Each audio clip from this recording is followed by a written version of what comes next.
تحية لكم مشاهدينا الكرام. إذا نلتقي في حوار آخر ومع لاعب آخر من المنتخب الوطني لأقل من 17 سنة، المنتخب الذي تنتظره مهمة تشريف الألوان الوطنية في كأس إفريقيا لهذه الفئة والتي تجرى بالجزائر. إذا اليوم مع لاعب من المنتخب الوطني، اللاعب بداني يونس، الذي سيحدثنا عن أجواء التحضيرات، عن التحدي الذي ينتظرهم في هذه البطولة، وعن مشواره في كرة القدم. بداني، في البداية أهلا بك ضيفا معنا في التلفزيون الجزائري. مرحبا بكم، انتم ثاني عدنا هنا. في أول سؤال، يعني كيف هي الأجواء داخل المجموعة خلال تحضيراتكم لكأس إفريقيا لأقل من 17 سنة والتي ستجرى بالجزائر؟ يعني أولا السلام عليكم. ثانيا الأجواء في المجموعة، يعني عندنا مجموعة متكاملة، تحس هذيك روح الأخوة والجدية في العمل. ما ننساوش بلي عندنا هدف اللي هو الفوز بكأس إفريقيا وتأهل لكأس العالم. يعني المجموعة كاملة راهي مركزة 100%. بخصوص برنامج التحضيرات، يعني كيف يسري مع المدرب والناخب الوطني رزقي رمان، خصوصا أنه كان عندكم تربص في شهر رمضان لربما تكون فيه الظروف يعني صعبة من أجل التحضير بالشكل اللازم؟ يعني ظروف جيدة في شهر رمضان. ما ننساوش باللي هو شهر مبارك، وما لازمش يعني ننساو باللي لازم علينا نصلوا ونقراو قراءة القرآن، يعني شهر باش ما يروحش هكاك ايضا. يعني مع المدرب قدر يوفق بين التدريبات وهذه قراءة القرآن، يعني العبادة قدر يوفق بيناتهم. يعني البروغرام جيد جدا.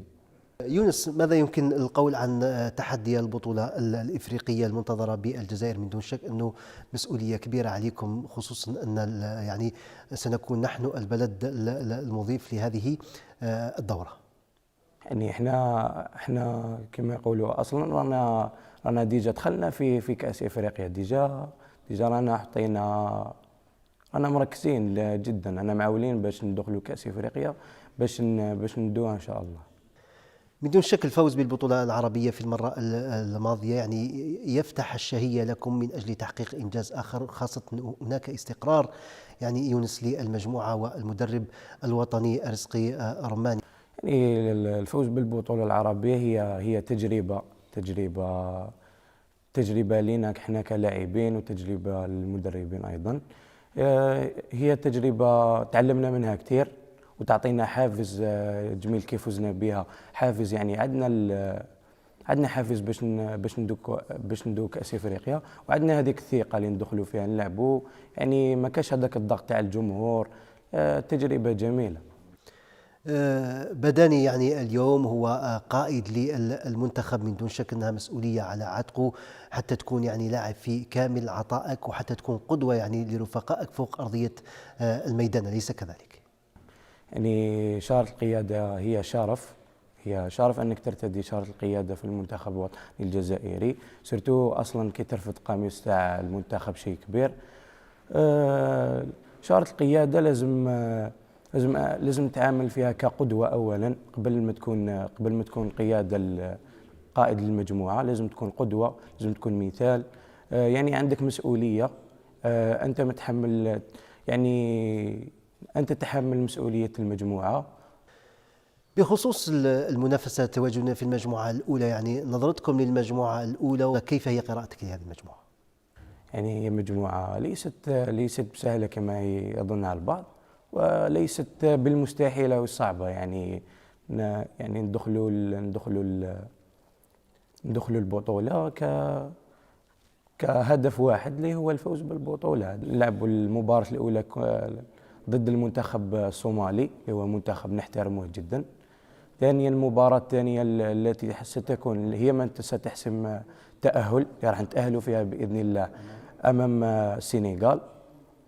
ثالثا مباراة الكونغو الديمقراطية، اللي راح تكون ناخذ بها الثقة بإذن الله، وهي اللي راح ندخلوا بها المباراة تاع ربع نهائي.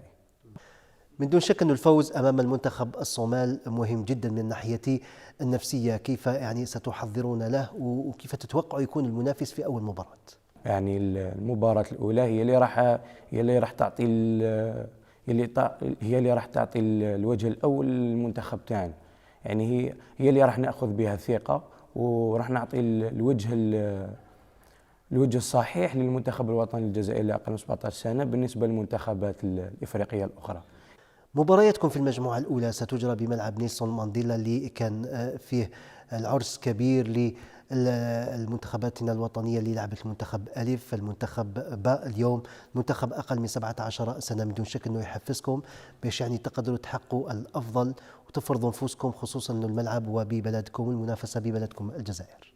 ماك تقول هو ملعب عالمي، أرضية عالمية، يعني الباقي هو على اللاعب، كما يقولوا الباقي على اللاعب لكي يبرز الموهبة تاعو، يبرز واش كان يستنى فيه المدرب. عندنا كل الإمكانيات، راه موفرين لنا كل الإمكانيات، يعني الجدية في العمل والتوفيق بإذن الله. رسالة للأنصار اليوم حتى يكونوا في الموعد وتقديم السند اللازم. الشعب يعتبر اللاعب رقم 12 في الملعب، واللي راح يعطينا حافز ويعطينا يزيد لنا في هذيك الحرارة واللي تكون عندنا. نتمناو يكونوا حاضرين في المباريات تاعنا ويشجعونا ويديروا فينا الثقة، إن شاء الله ما نخيبوش الثقة اللي يديروها فينا. من دون شك تواجدك مع المنتخب الوطني اليوم يعطيك يعني حلم الالتحاق بالمنتخب يعني ألف. متى ترى أنه يمكن أن يتحقق هذا الحلم؟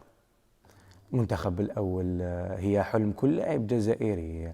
المنتخب الأول يعني كي تشوف اللاعبين كيما رامي بن سبعيني، أيث نوري، يعطوك حافز كبير جدا باش تلحق بالمنتخب الوطني الأول. يعني قضية عمل فقط. نعلم أنك أيضا بدني يعني تلميذ ناجح في الدراسة نتاعك، يعني كيف توفق بين الجانب الدراسي ونجاحك في كرة القدم؟ من دون شك أنه يتطلب مجهود كبير وتنظيم كبير في الوقت حتى يعني توفق بين الجانبين. هي صعبة قليلا من ناحية الجهد، يعني ما تقدرش تخصص جهد وحده للتدريبات وتخصص جهد للدراسة، لكن يعني مع مرور الوقت لازم تتأقلم معها وتعيش معها. يعني دوكا راني استطعت التوفيق بيناتهم، يعني ندرس وين ما عنديش تدريبات راني ندرس، وين عندي تدريبات راني ندرب. بقالنا ان شاء الله بقالنا عام على شهادة البكالوريا اللي نعطوا فيها كلش هذاك العام، شهادة البكالوريا، بعد مستقبلا نشوفوا. شكرا بدني على كل هذه الصراحة وكل ما حدثنا عنه. كل التوفيق لكم في البطولة الإفريقية لأقل من 17 سنة.